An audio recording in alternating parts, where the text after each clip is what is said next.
Hello everyone, today we're from Group 6. We're going to do a presentation about implementation of DfMA in construction industry, the challenges and also the solutions.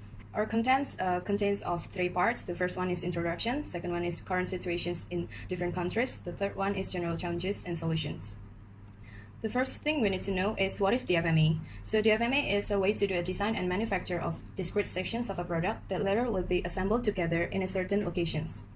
DfMA consists of 2 processes. The first one is design for assembly. It is aiming in optimizing the product assembly by minimizing the number of parts. The second one is DFM, design for manufacturing. It is an integration of a product manufacturing criteria to be product design stages in the form of simple shapes. DfMA has several benefits. The first one is higher efficiency. It is because DfMA reduces the delay caused by lack of design information. The second one is lower cost. It is because DfMA contains reduction of the parts to be assembled. The third one is higher quality and sustainability. It is because DfMA contains of the test before installation so that it will reduce the installation error. The fourth one is environmental friendly. It is because DfMA reducing the dust and noise pollution caused by on-site manufacturing activity. And the fifth one is safety. It is because most of the construction activity will be done off-site rather than on-site so that the safety will be more controllable. Next, I'm going to introduce the current situations in different countries. In this part, we will introduce 4 countries: Indonesia, China, UK, and Singapore. The first one is Indonesia. As a developing country, Indonesia has not been independent in the industry aspect. They don't have the ability to produce raw materials for industry and mainly rely on those from more developed countries. These points have led to the lack of awareness about innovation in terms of technologies. DfMA is still not very common to be used in the construction industry in Indonesia. Next one is China. Since reform and opening up, China has scored tremendous achievements in the development of science and economy, with the aging of population and much emphasis put into environmental protection. Transformation and upgrading are undergoing in every industry. In the construction industry, the concept of DfMA, which is green, economic, and effective, is widely spread. Involving the prefabricated ratio, the official policies have already been promulgated to implement DfMA in new construction projects. The next one is UK. In UK, construction projects account for an important portion of the government's capital expenditure, which also is a significant component of national economy and creates large amounts of income. However, this industry now is facing a productivity growth difficult position. Therefore, UK decides to utilize advanced technologies to transform and improve it. Integrated with the government-led BIM mandate, advanced technologies like DfMA has been utilized. The UK government is now seeking a way to build a platform approach to DfMA to provide the sector with a sense of direction without introducing strict measures which would remove competitive tension or space for innovation. The last one is Singapore.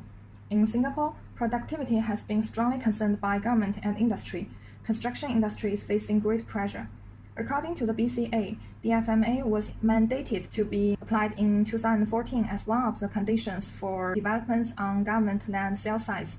Since some of the advanced technologies implemented in DfMA is still very expensive, many companies are not willing to be the first to utilize DfMA technologies. However, the perceived resistance of the private sector to adopt DfMA-style sector prefabrication appears to be limiting the industry's ability to achieve higher productivity. In this part, we will discuss the general challenges and solutions in DfMA. The first challenge is the lack of demand and capabilities, and this can be mitigated by raising industry awareness, improving industry capabilities, and increasing market demand. To raise the awareness, the deployment of DfMA should be encouraged, and the various benefits should be known to both the contractors and clients. To improve the capability, the relevant trainings can take the form of brochures, seminars, and webinars, or there could be some programs be developed with universities and colleges to educate the students who are studying in the related majors. To increase the market demand, relevant systems of law and regulations should be improved to support the DfMA. What's more, there could be some incentives given by the government or some requirements on the percentage of the DfMA projects among all the new projects. The second challenge is the lack of collaborative working process. And through the combination of BIM, building information modeling, and PDM, product data management, with DfMA, this challenge can be mitigated. BIM provides a platform for different project teams to work collaboratively on a project in the design. and the PDM system ensures a high level of data distribution between project teams. Then comes to the challenge of the site and logistical constraints, and several advanced technologies and concepts can be utilized, including the IoT, which tracks the components in all phases in the production, field factory, which can reduce the work of transporting, and flat pack just means transport the prefabricated element. The fourth challenge is that the equipment in the PC factories cannot reach the level of mechanization and automation. As a result, more labor are currently put into the manufacturing process, leading to a higher cost and insufficient productivity and accuracy.